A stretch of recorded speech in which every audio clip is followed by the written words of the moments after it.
Hello guys, কেমন আছেন? আশা করি ভালো। নতুন একটা ভিডিওতে আপনাদের স্বাগতম এবং আজকে নতুন একটা বিষয় নিয়ে আলোচনা করব। গত ১০ দিন আগে সাবস্ক্রাইবার আমাকে নক দেয়। চলুন আমরা দেখি। ডিসেম্বর ৪ তারিখ দেখতে পাচ্ছেন ২০২৫ সালে।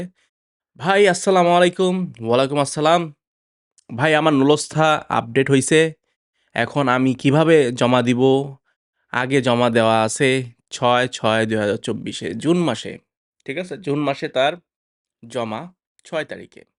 এখন তিনি জানতে চাচ্ছে যেহেতু তার মালিক পক্ষ বা মাধ্যম জানিয়েছে যে তার নুরস্থা আপডেট হইছে। এখন তিনি কিভাবে আবার আবেদন করবেন? কেন যেহেতু তার জমা আছে একবার, আমি যেহেতু বলছি, জমা থাকা আ কালীন সময়ে আপনি যতক্ষণ আপডেট হবে বা আপডেটের নিউজ পাবেন তার থেকে ১০-১২ দিন অপেক্ষা করতে। তিনি আমাকে একটা ফাইল পাঠালেন। আমি একটু দেখি ফাইলটা। এটা হচ্ছে এলআই পোর্টাল যেখান থেকে আবেদন করে মানে হচ্ছে আ স্পোর্টস ইউনিকো আন্ডারে যেভাবে আবার আপনার কয়েকদিন আগে ভিডিও দেখাইছি ওটাই কিন্তু এলআই পোর্টালেই। তো এই এলআই পোর্টালে তারা দেখতে পেল যে তিনি এই যে দেখেন মেসেজটা এগুলো কিন্তু আমি আগেও শো করছি। এই যে এস ব্লক মানে আনব্লক করা হইছে এবং তার রাগুসা শহরের, ঠিক আছে? তিনি জুন মাসে ৬ তারিখে রাগুসা শহর হতে নুলস্থা বিএফএস গ্লোবাল জমা আছে। তো তার কবে আপডেট হইছে?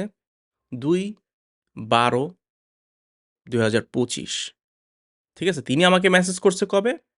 ৪/১২/২০২৫ মানে ২ দিন পরেই। তো আমি তাকে বললাম ১২ দিন ওয়েট করেন। ভিসা রেডি মেসেজ আসবে। ওকে? সিম্পল। আমি আগেও ভিডিওতেও দেখাইছি যে যাদের নুলস্থা আপডেটের এমন আ স্ট্যাটাস দেখাবে তারা নুলস্থা আপডেট হয়ে গেছে। বিকজ কারণ হচ্ছে অলরেডি পেপুত্রা জানিয়ে দিয়েছে তাদের কাছে। সেখান থেকেই বলা হইছে যে আপনার নুলস্থা আ আপডেট সবকিছু ঠিক আছে। পাড়েরে দিয়ে দিছে। আর সেই অনুযায়ী আপনার পূর্ণ যে পুরনো নুলস্থাটা আছে সেটাই বহাল থাকবে। সেটার নতুন রিইস্যু মানে যেটা নতুন নুলস্থা সেটা দেওয়া হবে না। কিন্তু আপনার আপডেট আছে। ওকে, তারপর তিনি আমাকে যেটা বললেন, তো তিনি গত ফ্রাইডেতে ৯ তারিখে আমাকে বললেন, "ভাই আসসালামু আলাইকুম। ভাই আমি পাসপোর্ট জমা দিয়ে আসছি। ট্র্যাকিং নাম্বার হয়তোবা কোনো কারণে তিনি দেখতে পাচ্ছেন না।" বাট তিনি ডাইরেক্ট বললেন পাসপোর্ট জমা দিয়ে আসছে। মানে ৯ তারিখে। আমি বলছিলাম ৪ তারিখে ১২ দিন অপেক্ষা করতে। মানে ৫ দিনের ভেতরেই তার ভিসা রেডি মেসেজ চলে আসলো। এই যে দেখেন, আমি লিখছি আবার একটু জানার জন্য, কনফার্ম হওয়ার জন্য। যেহেতু তিনি আমাকে অনেক আগে ৫-৬ দিন আগে আমাকে নক দিয়েছিলেন। তো আমি আবার শিওর হলাম। ইনশিওর হওয়ার জন্য বললাম আরকি, "আপনার ভিসা রেডি মেসেজ আসছিল কি?" তিনি বলল, "হ্যাঁ, আসছে।" কিন্তু তার ক্ষেত্রে একটু আ অবাক কিছু কাণ্ড ঘটছে। যেটা একটু পরে আমি শেয়ার করতেছি। তার ক্ষেত্রে এই কান্ডটা কেন হলো আমি জানি না।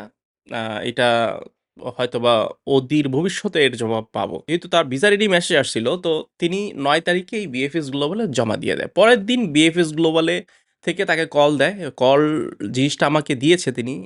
কল রেকর্ডটা তিনি করে রাখছেন। যাই হোক শোনাবো না যেকোনো কারণে হোক। আমি জাস্ট বলে দিতেছি আপনাদের। ৯ তারিখে ১০ তারিখে তাকে ফোন দিয়ে বলে যে, "আপনি আপনার নলস্থা এবং আপনার ফর্মটা আবার জমা দিবেন। আপনার পুরনো পাসপোর্টটা আবার উইথড্র করবেন।" এমন কিছু তথ্য ছিল। তিনি ১০ তারিখে আবার বললেন যে স্পেসিফিক ২৩,০০০ কত টাকা জানি তাকে ফি নিয়ে যেতে বলল। তো ১০ তারিখে তিনি গেলেন, তার ফি নিলেন। প্রথমত তিনি যেটা বললেন তার মুখের থেকেই শুনেন। মেসেজটা দেখেন। এখানে অনেক চ্যাট হয়েছিল। ওগুলা বলতে গেলে আসলে অনেক সময় ক্ষেপণ হবে। যাই হোক আমি বললাম, "তাহলে কি তারা আপনার আগের ফাইলটা হারিয়ে ফেলছে?" স্বাভাবিক প্রশ্ন। এখানে যাদের ভিসা আইডি মেসেজ আসে তারা এত এরকম পজিশনে পড়েনি বা এরকম পরিস্থিতিতে পড়েনি। তো তাই আমি জিজ্ঞেস করলাম, "কেন তারা আবার টাকা নিবে?" আ বিকজ আপনি তো আর ওয়েব ফর্মে এপ্লাই করতেছেন না। তো তারা কেন টাকাটা আবার নেবে? তো সে প্রসঙ্গে তিনি বললেন, একটা মহিলা অফিসার এসে আমাকে জিজ্ঞেস করছিল, "আপনি কেন আসছেন?" আমি বললাম যে, "আমার ৯ তারিখে ভিসা রেডি মেসেজ আসছে, আমি জমা করে দিছি।" পরে আবার ১০ তারিখে আমাকে ফোন দিয়ে বলল, আবার টাকা নিয়ে যেতে। পরে উনি বলল, "কে বলছে?" স্বাভাবিক প্রশ্ন, ওই মহিলাও একটু অবাক হলেন। বিএফএস কর্মরত হলেও একটু অবাক হলেন আরকি। পরে আমি বললাম, "বিএফএস থেকে বসে নাম্বার রেকর্ডিং দেখালাম।" মানে রেকর্ডিং করে রাখছেন সেটাও তাকে দেখাইছেন। পরে উনি বলল, "সরি, একটু মিস্টেক হয়েছে, একটু ওয়েট করেন।" দেখতেছি। আমার পাসপোর্ট আমার হাতে বুঝাইয়া দিয়া বলল, "আপনি ফর্ম দিয়ে জমা করেন। পরে আগে থেকে নিয়ে ফর্মটা নুলস্থায় টাকা দিয়ে ৳২৩,০০০ দিয়ে জমা করলাম।"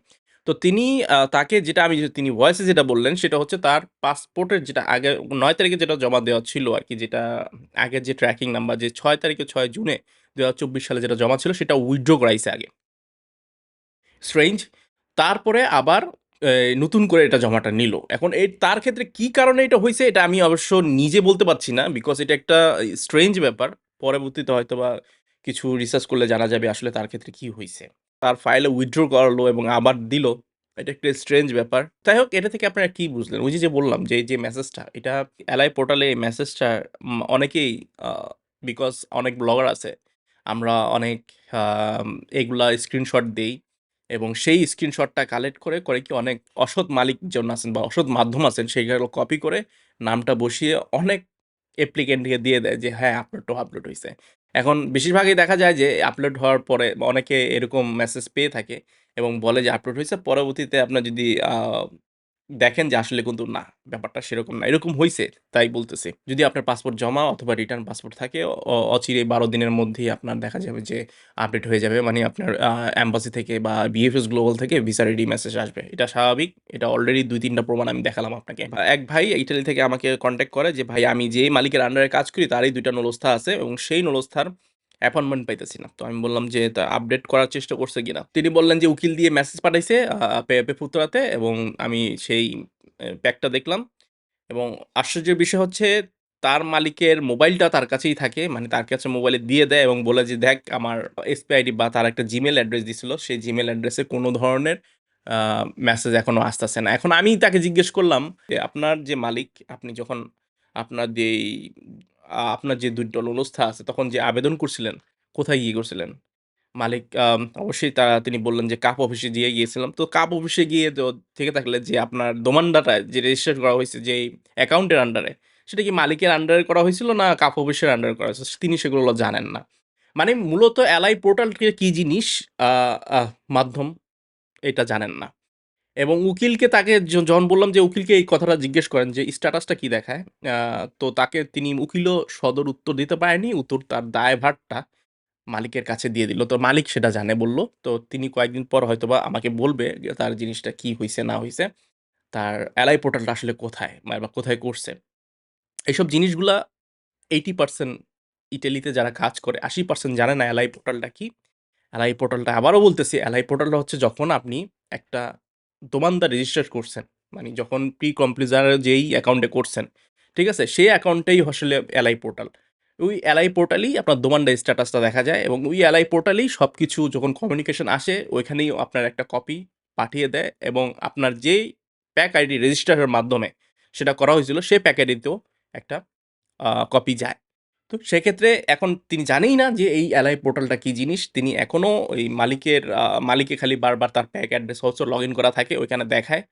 তো আমার কথা হচ্ছে ওইখানে কি তার ওই রেজিস্টার করা ছিল কিনা এটাও সন্দেহ তার। এখন তিনি কয়েকদিনের মধ্যে আমাকে জানাবেন। তারপরে আমি তার যদি দেখি যে না তিনি সঠিক স্ট্যাটাসটা দেখাইতেছে এবং সঠিক স্ট্যাটাসটা দিতেছে তখন আসলে তিনি অবশ্য আমাকে সাথে কনট্যাক্ট করছিল হচ্ছে অ্যাপয়েন্টমেন্টের জন্য যে ওয়েব ফর্মে অ্যাপয়েন্টমেন্ট নেওয়া যাবে কিনা। ওয়েব ফর্মে অ্যাপয়েন্টমেন্ট আমি আগেও বলছি ওয়েব ফর্মে অ্যাপয়েন্টমেন্ট নেওয়া যাবে যদি এই কমিউনিকেশন আসে এবং সেটা যদি যেই কমিউনিকেশনটা যদি আসে তাহলে দোমানদের স্ট্যাটাসটা দেখাবে কনভোকা ডেসিডেন্তে।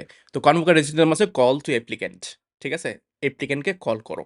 মানে হচ্ছে অ্যাপ্লিক্যান্টের অপেক্ষা করতেছে ইটালি এম্বাসি। তার মানে কি? তাকে অবশ্যই এখন অ্যাপয়েন্টমেন্ট নিতে হবে। এখন অ্যাপয়েন্টমেন্ট নেওয়ার জন্য সে অবশ্যই ওয়েব ফর্মে আবেদন করতে হবে। That's it. ঠিক আছে? এগুলোই আরকি মেইন কথা। সহজ সরল ভাষায়। ঠিক আছে? এখন যদি আপনি এলআই পোর্টাল কার মাধ্যমে করছেন বা আবেদনটা কার মাধ্যমে করছেন বা সেটা যদি মালিকের এসপি আইডি না হয়ে কোনো অন্য রেজিস্ট্রেশনগত যেহেতু তার মালিকেরও এসপি আইডি আছে। সবারই তো এসপি আছে। মালিক তো এসপি আইডি ছাড়া না। এখন যদি আপনি উকিলের মাধ্যমে করে থাকেন আপনার উকিলের অ্যাকাউন্ট থেকে, উকিলের এসপি আইডি থেকে যদি করে থাকেন অথবা অন্য একটা এলআই পোর্টাল যেমন কাপ অফিসের অনেক অফিস থাকে যারা আবেদন করে দেয়। তো তাদের মাধ্যমে যদি করে থাকেন তাহলে দেখা যাবে যে ওই যে ইনফরমেশন গুলা এগুলা আপনাকে অন্যের উপর ডিপেন্ড করে পেতে হবে। তো সেক্ষেত্রে তার ক্ষেত্রে এটাই হইছে হয়তোবা। এখন জানা যাবে কয়েকদিনের মধ্যে তখন আমি হয়তোবা আরেকটা ভিডিওর মাধ্যমে আপনাদের জানাবো। সো এক উকিল বলছিল আমাকে যে ২৩-২৪ সালে সব বাংলাদেশে তো এগুলো ব্লক করা আছে। এটা সবাই জানে যে ব্লক করা কবে ব্লক করছে? ২২শে অক্টোবর ২০২৪ সালে। এখন এগুলা আনব্লক করতে হলে অবশ্যই আনব্লক করতে হলে মালিকের যথেষ্ট প্রমাণাদি দেখাতে হয়। এবং সেইটা একটা প্রতিষ্ঠানের আন্ডারে সেগুলা যাচাই-বাছাই হচ্ছে এবং সেই প্রতিষ্ঠানগুলা যত ঢিলা, এই ঢিলা সংস্থানগুলা এত ঢিলা যে একটা ফাইল তারা আ সাধারণত একটা ফাইল ২৪ ঘন্টাও লাগে না যদি সেভাবে তারা ধরে। ঠিক আছে? সেটা ভেরিফাই করতে। কিন্তু তারা ডিলেট করতেছে তাদের ব্যক্তিগত কারণে, ব্যক্তিগত অ অনিয়মের কারণে এবং যখন নোস্টাগুলো উঠাইছিল বিভিন্ন কারণে সেগুলো আটকে গেছে। মূল কারণ হচ্ছে সেটাই বলছি আসেভারাসিওনে না দেওয়া, সিপিআই থেকে সার্টিফিকেট না নেওয়া, আনপাল সার্টিফিকেট না নেওয়া বা ভেজাল করে ওঠানো। এসব কারণে ওরা বারবার চেক করতেছে এবং আইটিএল যেটা বললাম স্পোর্তো দেল লেবরো তারা মালিকের ক্রিমিনাল রেকর্ড আছে কিনা, মালিকের কোনো অবৈধ কোনো প্রতিষ্ঠান আছে কিনা এইসব জিনিস এখন তারা চেক করতেছে এবং সে যদি যখন ক্লিয়ারেন্স পেতেছে তখনই তারা এই যে এইসব মেসেজগুলো পাঠাইতেছে মালিকের কমিউনিকেশনে যে আপনার নোলস্থা ঠিক আছে, আপনার পায়রে দেওয়া দেওয়া হয়েছে, আপনার নোলস্থা ওল্ডটাই অ্যাক্টিভ থাকবে, নতুন করে দেওয়া হবে না। যাদের নতুন করে দেওয়া হয়েছে অলরেডি অনেক করে দিয়ে দিছে যে নতুন নোলস্থাটা ডেট, যারা অ্যাপয়েন্টমেন্ট পায়নি তাদের কথা বলতেছি নতুন নোলস্থা দিয়ে দেয় ইস্যু করে। আর যেসব অঞ্চলে এগুলা দেয় না তো সেসব অঞ্চলেই কিন্তু এই যে এমন মেসেজ আসে, তখন এমন মেসেজ আসলে আপনি ওয়েব ফর্মে ট্রাই করলে কিন্তু আপনি সহজেই অ্যাপয়েন্টমেন্ট পেয়ে যান। এটাই হচ্ছে মূল রুলস, ঠিক আছে?